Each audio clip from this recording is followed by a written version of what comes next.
Hi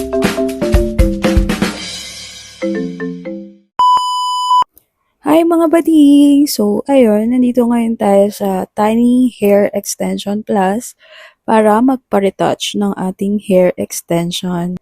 So, while waiting tayo sa ating hair extension dahil inaayos nila for retouch, ipapakita ko sa inyo yung loob ng Tiny Hair Extension Plus. Dito nga pala yan sa may Timog, sa may tabi ng GMA. Still waiting tayo dito guys kasi matagal din yung process ng pagdikit-dikit ulit ng mga hair extensions na tinanggal ko last month. Sobrang nakaka-boring that time. Dumating tayo ng 2 p.m. Actually, mas early pa, sa 2 p.m. tayo dumating dito sa Timog. And dinala natin yung hair natin na nakatanggal na para mas makasave tayo ng time sa pagkakabit nila ulit. Kasi medyo matagal yung pagkakabit ng hair extensions. As you can see guys, medyo humaba na yung hair ni ate nyo. Hindi na niya pinaglalaroan. Around 3 p.m. guys, dumating sila Shovelim. Sobrang ingay guys. Kaya ayan si ate nyo. Alam nyo ba, nakichika. Siyempre, cloud chaser. And ayun, finally, nakasalang na tayo sa hot seat. Char. Nakasalang na tayo sa pagkakabit ng hair extensions. Ang tagal din nating nag-antay. So, eto na, nag-start na silang ikabit pieces by pieces. So, ayun, watch nyo kung paano ikinakabit ang hair extensions. After 30 minutes guys, yan pa lang yung nakakabit sa akin. Nag-CR break ako, kaya tumigil muna kami saglit. And ayan, kita nyo naman, diba? Parang mga ilang strands pa lang yung nakabit sa akin. Sobrang nipis pa. So, ayan, gagawin nila ulit yan. Inaantay ko lang sila ate. And yan, balik tayo ulit sa pagkakabit. So, pina-close up ko kay Jeric yung pag-video kung paano ginagawa yung hair extensions para magkaroon tayo ng knowledge kung paano siya ginagawa at kung paano siya dumidikit sa hair. So, watch that, guys.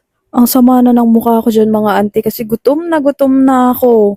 Feeling ko mga ano na yan mga 4 p.m. or 4:30. Tapos, di pa kami tapos. Wala pa sa kalahati yung nagagawa. Gustong gusto kong kumain. Kaya lang, syempre, hands-on sila sa ginagawa nila ha. Ginagawa pala nila dyan guys is sinesection ng sobrang nipis yung hair. Tapos, itatali siya ng Brazilian knot yung hair extensions para kumapit sa natural hair natin.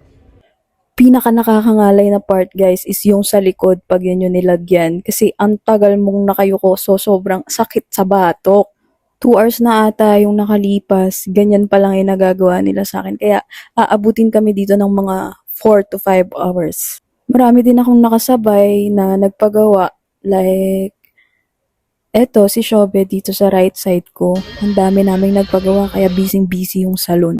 Yung pinakabit ko pala guys is waist length na hair tapos 250 grams siya.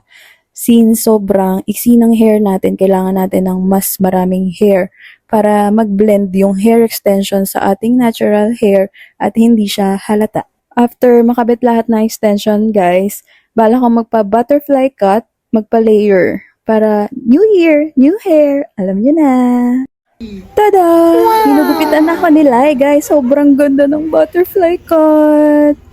See nyo, diba? Bagay siya sa akin. Sobrang ganda guys. Alam nyo ba? Fantasy ko to magkaroon ng butterfly cut na hereret. Kasi hindi na humaba ang hereret ko. Kaya iaasa ko na lang sa extension. Bye Shobe, ganda mo. Nag-avail nga rin pala ako guys ng hairbrush para sa mga naka-extensions. Nabili ko yan dun din kay Miss Tani. And finally guys, makakakain na ako. So dito na lang pala kami kumain sa Trinoma, sa Romantic Baboy sa may baba lang. Kumain na kami dito para pag uwi, diretso pahinga na lang kasi medyo nakakapagod, nakakangalay yung pagkakabit ng hair extensions guys. Alam nyo ba na 5 hours ginawa yung hair extensions ko? Retouch lang yun ha, hindi pa kasama yung pagtatanggal ng hair extensions. After kumain guys, bumili ako ng pasalubong na Jayco Donuts para sa mga bagets sa bahay. So, yun lang guys. Thank you for watching!